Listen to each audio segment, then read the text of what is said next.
Welcome back to Naruto Anime Review Part 19. This time I'm discussing two story arcs plus a standalone episode. Now, the thing with the standalone episodes are that I've got most of them done except for like one right now. Yeah, there's pretty much like one left. Yep, and that's episode number 208. Yeah, as of right now, I've finished almost all of them except for one. Now, in the case of the standalone episode, it's just the top five, which pretty much all this is just a clip show. Yep, it's mostly Naruto and Sakura narrating stuff that's happened in the series. Yes, and the top five battles are number five, Naruto versus Sasuke on the hospital rooftop. Yeah, and all these battles are from the Sasuke Chivo arc, believe it or not. Yeah, so they're saying the show was voted by the Hidden Leaf Village, probably voted by the fans. Number four was Choji versus Django. Well, the guy from the Sound Ninja. He made number four. Yeah, I think it was number four. Number three was Neji versus the Spider Guy. Number two was Kiba versus the two-headed guy. And number one was one of the best battles of the series, Naruto versus Sasuke in the Final Valley. They did have one honorable mention. Kakashi versus Abusa, round one. Like, you didn't vote on any other battles in the series. Like, you didn't put in there possibly what was felt about the fans to be one of the best battles of the series. Rock Lee versus Gaara. Yeah, that was an excellent battle. But yeah. Oh yeah, and also, they have interviews with various guest stars. First, it's Choji. Yeah, first is Choji, then Neji, and Kiba, and they all pretty much beat up Naruto for being idiots. Also, we have Naruto's, oh yeah, we got through those, let's go through like highlights of my battles, and it's highlights of Naruto getting the crap beaten out of him by Sakura over the course of the series. And then something odd happens. They get like a live report from Jiraiya, and he's like, and Naruto's like, Pervy Sage, where the heck are you? And he's like, I'm at undisclosed location with this guy, Orochimaru, and Sasuke. And they're like, oh, Sasuke. And he doesn't say anything to Naruto Sakura at all, which I thought was kind of weird. But it's another clip show of the series. It's the second and last one they ever did for the series because the original Naruto anime never has any more after this. Now, the first story arc is quite interesting. I love this story arc. Yeah, out of all the original stuff, this one felt very kind of good pacing with it. Though it kind of felt as though that some of the stuff they had in the series, like, this is just basically the version of whatever the guy's plan really was. That was one minor thing I had with it. And this is by far the first arc of the series. First of two arcs they have where you have all the main characters of the series, the Hidden Leaf 11, actually solving a mystery. Thing starts out with this, first we see Naruto and Sakura just going through construction. Like, apparently there's a construction boom in the Hidden Leaf Village, and they run into a guy named Genma, who is just someone who Naruto has ramen with. They go eat some ramen, and, apparently the guy doesn't eat ramen for some reason. So, then of course, then later on, like at night, Naruto sees what appears to be fog, but was actually a smoke screen, and according to Shino, his bugs may have fuss about it. So, yeah, that turns out that was actually Geno basically playing a distraction. And they think they blew him up. Yeah, as for who, of course, they later found out the guy was alive, due to the fact that the guy that they discovered was not really Genma. Who this guy was, they never reveal who the guy was. It's a complete mystery. It's something that was left hanging by the end of the episode, which I'm like, really? And I love the fact that it just Shikamaru basically charged investigation and you have basically, Sakura, because they expect some kind of basically explosive or whatever. So you have Sakura and Hinata basically together for a part of the thing. You have Choji, Naruto, and Shikamaru investigating the construction leader. And pretty much you have Ino and Sakura examine the body, while Neji, Rock Lee, and Tenten Neji, Rock Lee, Tenten, and of course Hinata go around the village checking everything. Eventually discover, thanks to some blueprints about the Ninja Academy, they discover there's a line of explosives. First, Naruto goes to Hinata with this. It's like, oh, you're the one I want. And she's like, oh, really? And Sakura's like, really? That's what he's like, never mind. Oh, that's Neji. And yeah, pretty much they discovered. Now, the thing is, they were doing this while apparently, oh, there's a big thing emergency, these stolen plans. So let's say like every single ninja in the village, with the exception of 10 Genin and 1 Chunin, off the border to deal with a potential invasion from the village hitting the waterfall. Now, interesting thing about this particular village, this is a canon village. Yes, this is the actual village that exists in the actual series, because one member of the Akatsuki is from this village. Yeah, it's the guy who's part of the character of Hidan. Yeah, who appears in the Akatsuki suppression arc. Yeah, that's actually quite interesting to say the least. That you have sort of the anime debut of an actual canon village in the series. Though they don't appear a little bit later, but yes, the village in the waterfall is an actual village. It's an actual canon village. They don't actually see it here. No, the first and only time you see it is actually in the 19th season of Naruto Shippuden. Yes, which that deals with the second Chunin exam of the franchise. So, and by the way, the Jonin they have here, you see brief cameos by Konoha and Ashima, which they don't say much or anything. One Jonin who's actually not in this in this arc is Kakashi. Yes, where the heck he is, they don't even show him at all. Heck, they go to a room that was last seen during the Chunin exam. Yeah, the very same room where basically Ashima, Konoha, and Kakashi recommended their Genin for the Chunin exam. This is the same room. Which I'm like, that's cool. I like the fact they showed this room off again. There was another room that I forgot to mention. I keep forgetting to bring this up. Even my original review, I forgot to bring this up. There is this room where the Hokage meets with special guests, where you have these 2 couches, and there's basically this coffee table, and on the wall where the Hokage sits, you have previous pictures of the first Hokage. Now, they don't clearly show the 4th Hokage because, well, the thing is, when I did a little research, apparently Kishimoto was not originally planning on making the 4th Hokage, Naruto's father. That was something he decided later on when the series was going on. They decided the 4th Hokage just had to be Naruto's father, and he had to make alterations to the Hokage mount. Yeah, I think it's a really cool room. It's a room that very rarely shows up in the series. It's a room that Tsunade occasionally goes to, but doesn't go to all the time. No. I would probably say that the only other time you see us, you actually see us, believe it or not, in the final season of the show in Shippuden. It's a room that occasionally has popped over the course of the series. Mostly it's a room where the Hokage can sit down with people and just basically have a couple drinks and have a conversation. Yeah, it's a room that very rarely appears in the series. Yep. And also, this that was really interesting when it comes to this arc. This is by far the first and only time you see Tsunade's room. Yes. Also, you see Guy's room, which now Anko, who did appear in the what was the name of that arc? It was recently.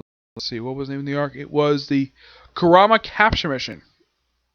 Yeah, her room is kind of like Guy's, where it's just basically like this big desk that has like a bunch of Mentos and a bed. Yeah, Guy's room looks exactly like that for some reason. Excuse me. And they don't really show the inside of... Now, the thing is, Konoha's place, they never show the inside of this thing except for one episode of Shippuden. Actually, we're like 2 episodes of Shippuden when they show her room. Ashima's room has never shown in the series. In the case of Kakashi's, never shown as far as I can tell. Now, in the case of, well, Tsunade, where she sleeps, never showed it. Sakura, yes, showed up a few times early on in the series, but they showed up after that. Sasuke, only one flashback. Yeah. But as for everybody else, well, Hinata's room does show up later on in this series. I will get to that eventually. But it's only in this series. I don't think it pops up in Shippuden, no.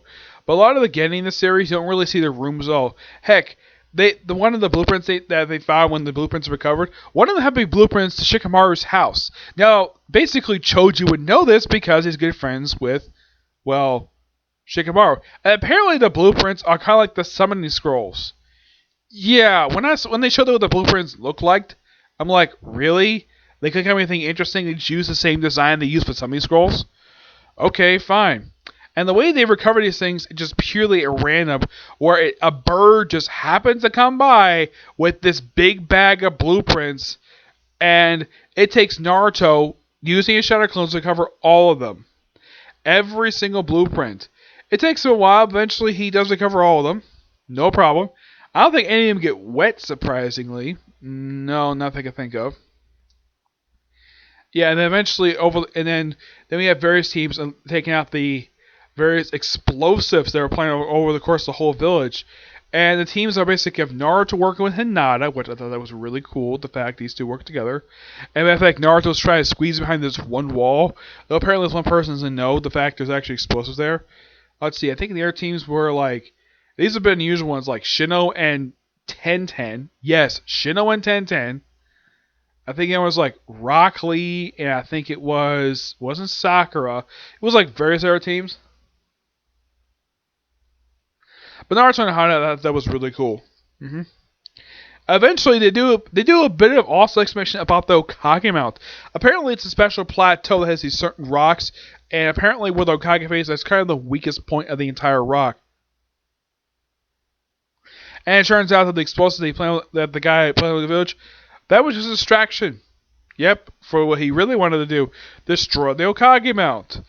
And when Naruto basically kind of thinks like he could go visit, he says Granny Tsunade, basically Tsunade, and he buggers off. Hinata basically easily figures out though, so I think it's quite odd. So you suspect basically the Okage mount. So you gotta think basically them. Now Naruto finds Genma inside the Okage mount. Now the room they go to is the same room that was used during the Konoha Crush arc.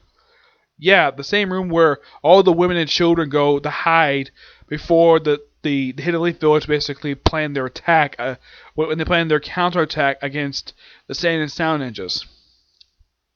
Which is really cool, the fact that I went back to this place. It was great, the fact that I'm back here.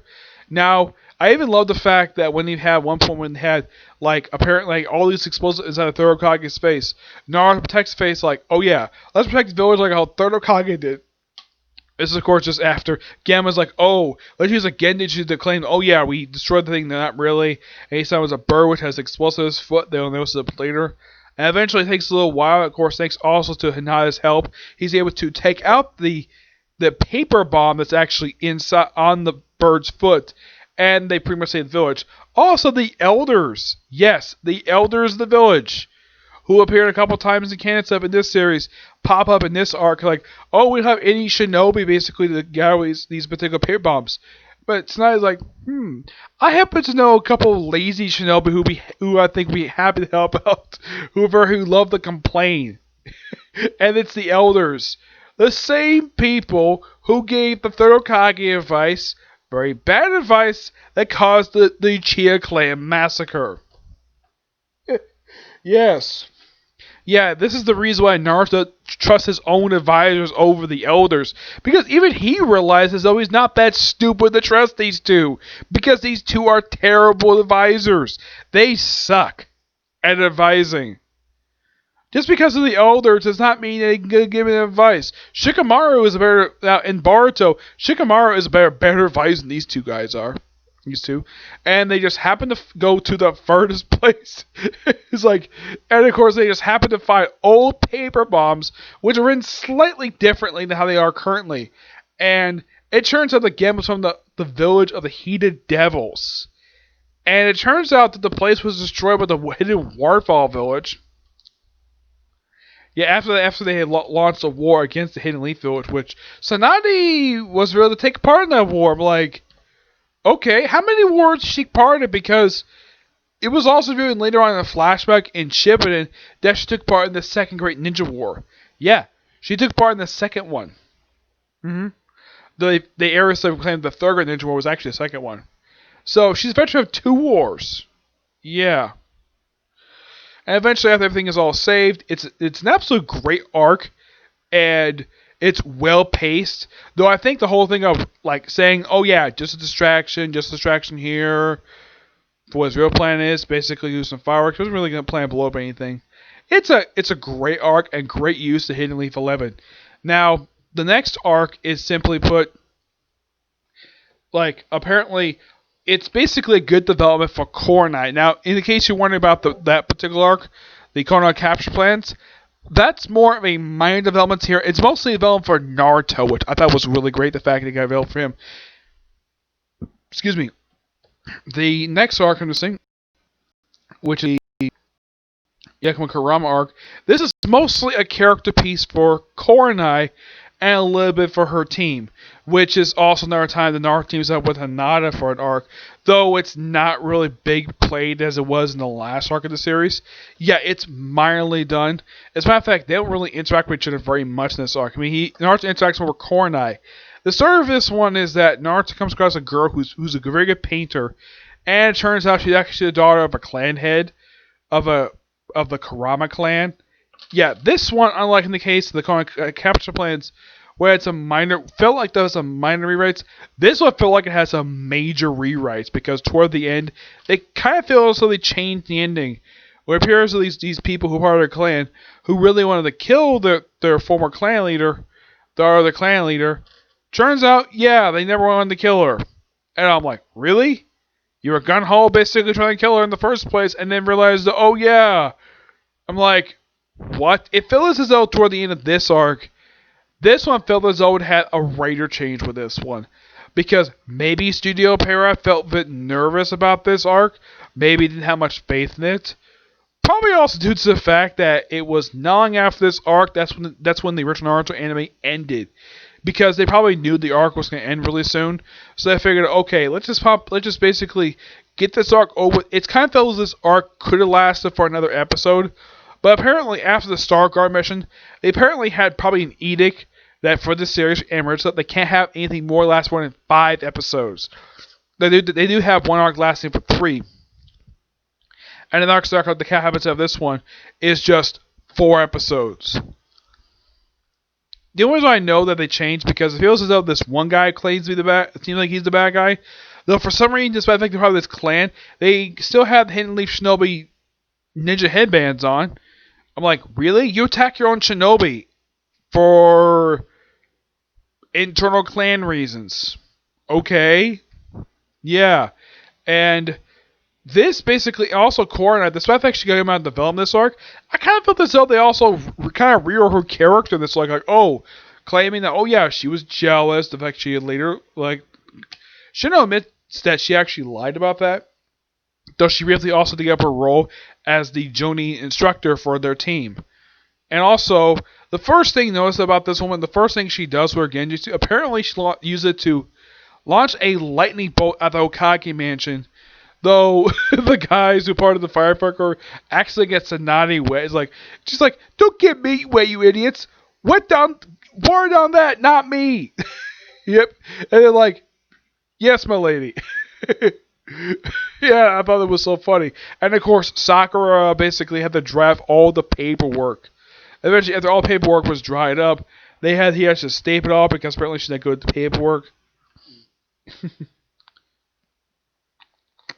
Yeah, it turns out though, the reason why that they apparently claimed they want to kill her was because there was a monster inside of her. Was it a tail beast? No, it was some random monster that apparently appeared out of nowhere.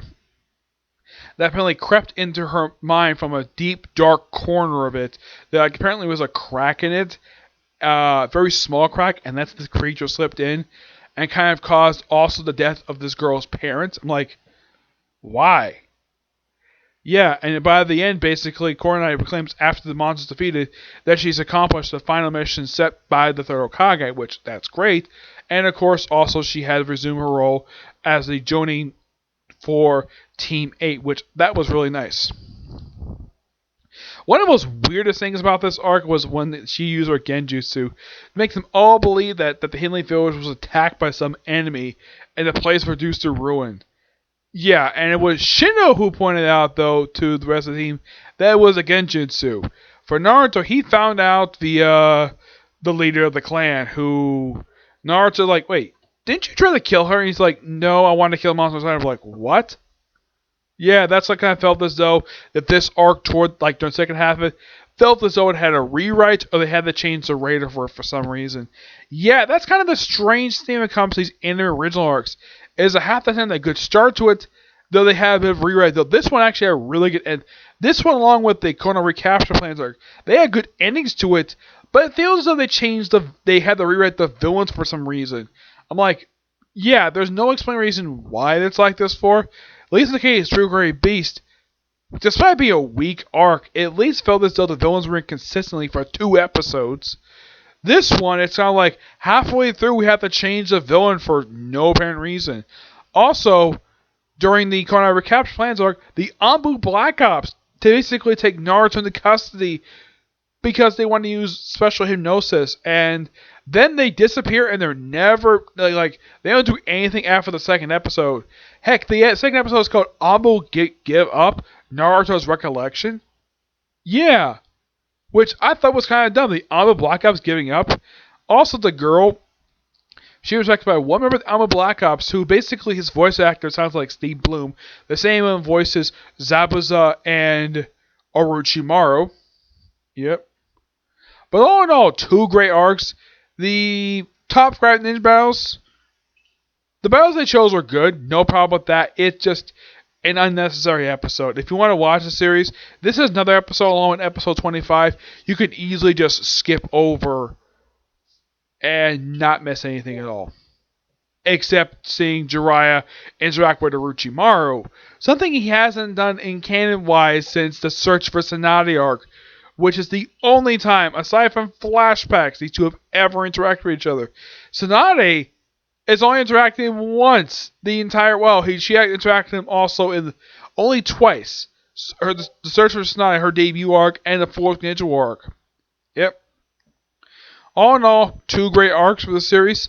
Though I didn't like the fact the villains had to get a rewrite toward the end of it, but great arcs, had a great ending to them. And in case you're curious, though, about Hidden Leaf 11, when's the next time that all 11 members show up again in an arc? The final arc of the series, which is a 5-parter. Yes, so this one had like 2 5-parters and a standalone episode. Yeah, but not much else to say these episodes. Okay, so that's it for this particular view. My next view will be more Naruto, discussing the very next arc of the series. Actually, the next 2 arcs. Yep. This I'm going to discuss next 2 arcs are really short anyways. Basically, first to be a standalone episode, and it's going to be a 4-parter, and then a 3-parter. So, next 2 arcs probably shouldn't take me too long to get through. I mean, it's only just 8 episodes. Take me just a few hours, so I might be able to do the next review after doing the very next of the series, which is Genjutsu Escort Mission. Yeah, that's what I'll probably do for the next part. Just discuss this in the next episode. Yeah, for part 20, I'll discuss this one plus 208. And then 22 or 21, I'll discuss 213, 215. And 21, we'll discuss the final arc of the series. Yep. And yeah, so overall, I think about 3 more videos after this one. Yep. And that'll be it for this particular review series. And then I'll ship it in. So until this next video, bye.